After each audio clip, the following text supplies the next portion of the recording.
બેટ દ્વારકાના ઐતિહાસિક રાણીવાસ મંદિરો સાથે જોડાયેલા કરોડો રૂપિયાના જવેરાતને લઈને ગંભીર સવાલ ઉભા થયા છે। એક અખબારના અહેવાલ અનુસાર લગભગ 200 કરોડના સોના અને જવેરાતનો હિસાબ મળતો નથી તેવા આક્ષેપો સામે આવ્યા। અહેવાલમાં દાવો કરવામાં આવ્યો છે કે અંદાજે 40 વર્ષ પહેલા મંદિરના જવેરાત ટ્રક મારફતે બેટ દ્વારકાથી અમદાવાદ લઈ જવામાં આવ્યા, પરંતુ ત્યારબાદ તેને પરત લાવવામાં આવ્યા ન હોવાનું કોઈ પણ સ્પષ્ટ પુરાવો કે હિસાબ ઉપલબ્ધ નથી। બેટ દ્વારકાના કેટલાક પુરોહિતો અને સ્થાનિક લોકો દ્વારા પણ ટ્રસ્ટના વહીવટ સામે ગંભીર આક્ષેપો કરવામાં આવ્યા છે તેવા પ્રકારનું અહેવાલમાં જણાવવામાં આવ્યું।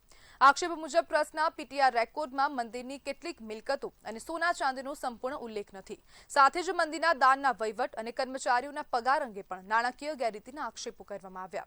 આ મામલે ટ્રસ્ટના જવાબદાર હોદ્દેદારોનો સંપર્ક કરવાનો પ્રયાસ પણ કરવામાં આવ્યો, પરંતુ અહેવાલ પ્રકાશિત થયો ત્યાં સુધી કોઈ સત્તાવાર પ્રતિસાદ મળ્યો નથી। આ તમામ મુદ્દા આક્ષેપો અને મીડિયા અહેવાલો પર આધારિત છે। આક્ષેપોની સ્વતંત્ર રીતે પુષ્ટિ થઈ નથી અને સંબંધિત પક્ષનો વિગતવાર સત્તાવાર પક્ષ પણ હજુ સુધી જાહેર કરવામાં આવ્યો નથી, પરંતુ ક્યાંક ને ક્યાંક ભ્રષ્ટાચાર થયો અથવા તો ગેરરીતિ થઈ હોય તેવા પ્રકારના આક્ષેપો કરવામાં આવી રહ્યા છે। હાલના 3 ટ્રસ્ટીઓની સામે આવા પ્રકારના આક્ષેપો કરવામાં આવી રહ્યા છે। અનેક મહંતો દ્વારા ક્યાંક ને ક્યાંક અવાજ ઉઠાવવામાં આવ્યો છે।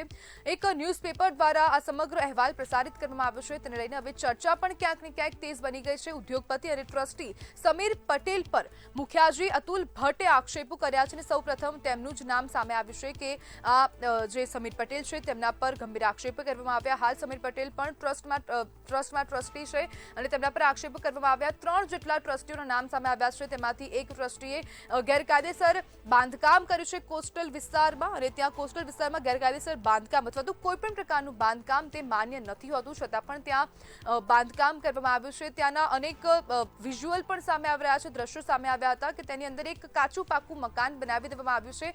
એક નહીં બે નહીં પણ અનેકો લાઇનમાં એક મોટું ક્યાંક ને ક્યાંક એક તંબુ જેવું બનાવી દેવામાં આવ્યું છે અને તેના જ કારણે ત્યાં ગેરકાયદેસર બાંધકામ થયા હોય તેવા પ્રકારના આક્ષેપો કર્યા છે।